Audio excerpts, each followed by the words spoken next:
नमस्कार बंधुगण, आपण मानंकु ओडिया राशिफल चैनल रे स्वागत जनाउछि।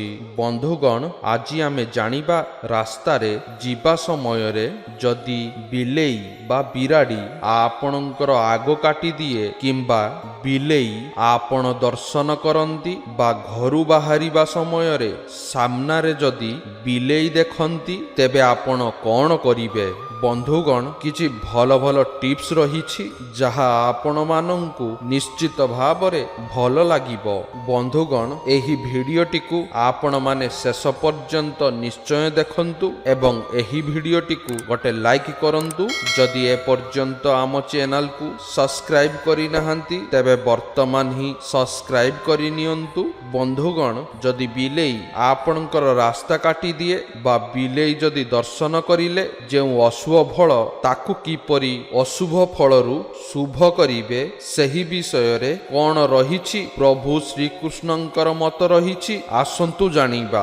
बंधुगण, रास्ता रे चाली चाली जीवा समय रे बा जानवाहन रे जीवा समय रे जदि बिलेईटिए जदि तुम आग देई रास्ता पार हेला तेबे ताकु यात्रा दोष बोली कुहा जाय बा यात्रा अशुभ बोली मध्य कुहा जाय थाय। एथिरे आपण जेउ कार्य रे जाउछंती सही कार्य रे सफल हेबा बहुत कम संभावना रही थाय। किछि स्थल विशेष रे एहा दुर्घटना पकेइबार संभावना रही थाय एवं किछि कली झगड़ा मध्य होई थाय। जदि रास्ता रे जीवा बेले बिलेईटी आपणकर रास्ता काटे तेबे प्रायतः सबु दृष्टिरु एहा आपणक पई अशुभ संकेत रूपे विचार करा जाईछि। एही दोष परिहार करिबा पई एथिरु मुक्ति पाइबा पई जदि आपण बिलेई दर्शन मध्य करूछंती तेबे मध्य तार जेउ अशुभ फल रहिछि सही सबु फल रे मध्य आपण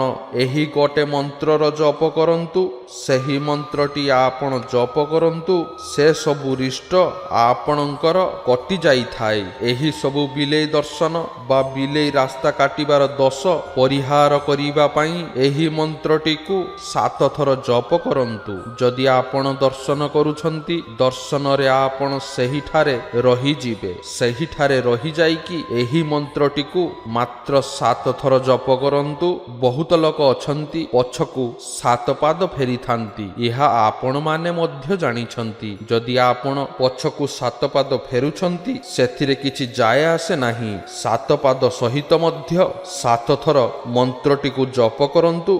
जदि 7 पाद पछकु न फेरुछंती तेबे मध्य सही ठारे छिड़ा होई मध्य एही मंत्रटी को जप करंतु। मंत्रटी हेला राजा रामचंद्ररी कोण मन्नी थारे आड़ी आबे आंश।